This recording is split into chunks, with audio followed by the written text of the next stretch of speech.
ಅನ್ಕೊಂಡಿದ್ರ ಇಷ್ಟು ಜನರ ಪ್ರೀತಿ ಸಿಗುತ್ತೆ ರಜತ್ ಅವ್ರಿಗೆ ನೇರ ನುಡಿಯಿಂದನೇ ಅಲ್ಲಿ ಒಂದ್ ಸ್ವಲ್ಪ ಕ್ವಾಟ್ಲೆ ಕೊಟ್ರು ಕೂಡ ಜನರಿಗೆ. ಹೌದು. ಬಟ್ ಆ ಕ್ವಾಟ್ಲೆನೆ ಕರ್ನಾಟಕದ ಜನತೆಗೆ ಇಷ್ಟ ಆಗುತ್ತೆ ಅಂತ ಎಕ್ಸ್ಪೆಕ್ಟ್ ಮಾಡಿದ್ರ?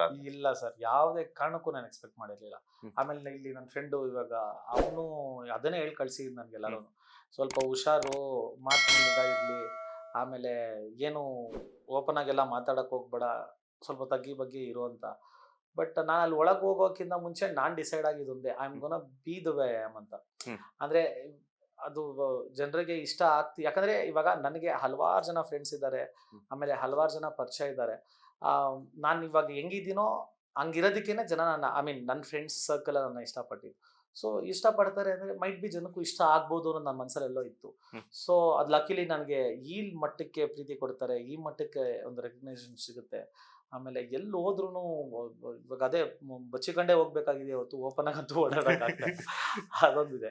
ಇವಾಗ ಎಲ್ಲೇ ಹೋದ್ರು ನಿಮ್ದೊಂದು ಟ್ಯಾಗ್ ಲೈನ್ ಆಡಾಗ್ತಿದೆ, ತಾಯ್ನಾಡಿನ ಮಗ ಅಂತ ಹೇಳ್ಬಿಟ್ಟು. ಹೌದು.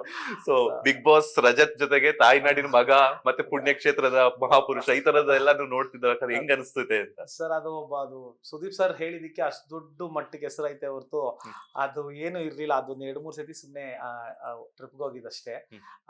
ಬಟ್ ಅದೇ ಅದು ಸುದೀಪ್ ಸರ್ ಹೇಳಿದ ರೀತಿ ಇತ್ತಲ್ಲ, ಅದೇನೋ ಜನಕ್ಕೆ ತುಂಬಾನೇ ಇಷ್ಟ ಆಗೋಯ್ತು. ಸೊ ಅದನ್ನು ಸೇರಿಸ್ಬಿಟ್ರು ಜೊತೆಗೆ.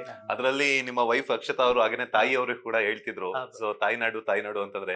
ಸೊ ಗ್ರ್ಯಾಂಡ್ ಫಿನಾಲೆಲ್ಲೇನೆ ಅದೊಂಥರ ನಿಮ್ ಕ್ವಾಟ್ಲೆ ಸಿಕ್ಕಾಪಟ್ಟೆ ಇಷ್ಟ ಆಯ್ತು ಜನಕ್ಕೆಲ್ಲನೂ ಸಹ. ಸೊ ನೆಕ್ಸ್ಟ್ ನೀವಾಗಿರ್ಬೋದು ಸುದೀಪ್ ಅವ್ರಾಗಿರ್ಬೋದು ಒಟ್ಟಿಗೆ ತಾಯ್ನಾಡಲ್ಲಿ ಯಾವತ್ತೂ ಪಾರ್ಟಿ ಮಾಡ್ತೀರಾ ಅಂತ? ಅಯ್ಯೋ, ಅಷ್ಟು ದೊಡ್ಡ ಆಸೆ ಎಲ್ಲ ಇಲ್ಲ ಸರ್ ನನಗೆ. ನಾನು ಮನೆಗೆ ಹೋಗ್ಬಿಟ್ಟು ನಿಮ್ದಾಗ ಪಾರ್ಟಿ ಮಾಡ್ಕೊಂಡು ಬಂದ್ಬಿಡ್ತೀನಿ. ಓಕೆ, ಅಲ್ಲೆಲ್ಲ ಬೇಡ. ಬಿಗ್ ಬಾಸ್ ಲೇಟೆಸ್ಟ್ ಹಾಗೂ ಇಂಟ್ರೆಸ್ಟಿಂಗ್ ಸುದ್ದಿಗಳಿಗಾಗಿ ಬಾಸ್ ಟಿವಿ ಕನ್ನಡ ಚಾನೆಲ್ನ ಸಬ್ಸ್ಕ್ರೈಬ್ ಮಾಡಿ. ಹಾಗೆಯೇ ಬೆಲ್ ಐಕಾನ್ ಪ್ರೆಸ್ ಮಾಡಿ. ಇದರ ಜೊತೆಗೆ ಫೇಸ್ಬುಕ್, ಇನ್ಸ್ಟಾಗ್ರಾಮ್, ಎಕ್ಸ್ ನಲ್ಲೂ ಮಿಸ್ ಮಾಡದೆ ಫಾಲೋ ಮಾಡಿ.